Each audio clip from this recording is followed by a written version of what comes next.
As you drive around Ohio, you come across old cemeteries, many unkept, their tombstones worn with age. But in Brownhelm Township, an old cemetery was so old and forgotten, it looked just like an overgrown field. That is until some concerned citizens stepped up. Leon Bibb is here with another stop in My Ohio. The old cemetery through the years has been forgotten and abandoned, only to be refound and cared for again. Through many generations, this has been its cycle. A small piece of land, but every grass blade historic. Those who walk its trails do so in memory and in honor and in tribute of those buried here. Cemeteries are for the dead, but also for the living who pay tribute to memories of lives which are no more. I want to pay tribute to him. Nobody should be forgotten. Browns Lake Road Cemetery is in the township of Brownhelm. It was named after Colonel Henry Brown, who came to this northwesternmost corner of Lorain County from Massachusetts in the early 1800s and began the community. Other settlers ventured here, carving out lives. Many never left. All the ancestors that come out from Connecticut and the east and bought these plots of land and wanted to make a better life for themselves. It is here our story takes a turn. Over the generations, their burial spots were forgotten, but then rediscovered and brought back several times. Bill Kutcher, his wife Bonnie, and Lucy Johnson are members of the Brownhelm Historical Association. The group mounted a campaign to clear cemetery overgrowth. All the wooden grave markers withered and disappeared with time.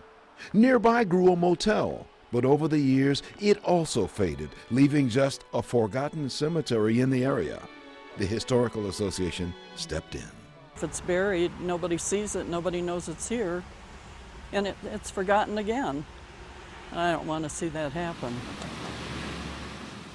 The first burials were here in the early 1800s. Most of those burials did not have a tombstone that would last. So we really didn't know exactly how many bodies were buried here. That is until about 5 years ago, when special scientific dogs were brought in. And the dogs told the scientists and the researchers there are more than 120 burials right here. A historic human remains detection dog. And we were able to get a brood with 3 dogs, and they worked the property, and they had, if I recall, about 123 hits saying that there was 123 burials here. Among them, the grave of an American Revolutionary War soldier who later came to Lorain County. Researchers uncovered more names on old, dusty records. Recent times have seen Memorial Day services here. Those bodies buried in these Lorain County grounds are remembered, though many of them not by name. Still, we walk over a person's grave that they are saying to us, "I'm glad you came today." For a visit. For a visit. To remember. Yes. when we do that in their memory, aren't we really doing something for ourselves too? I suppose that's true.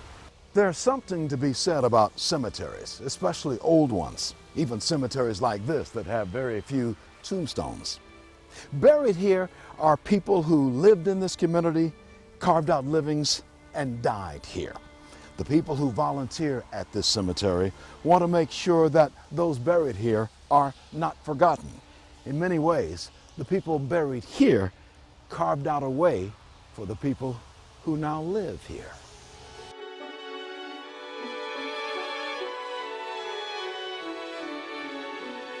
Story of a small plot of land important to long ago people who grieved here over their dead.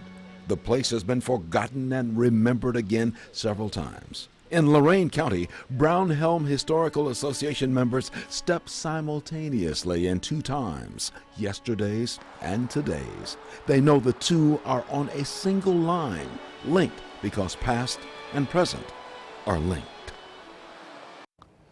Aside from the volunteers, the city of Vermillion also tends the cemetery because there are no official plot records for any of the graves. Some of the scattered headstones will never be properly positioned atop their true graves. For Live on 5 in My Ohio, I'm Leon Bibb.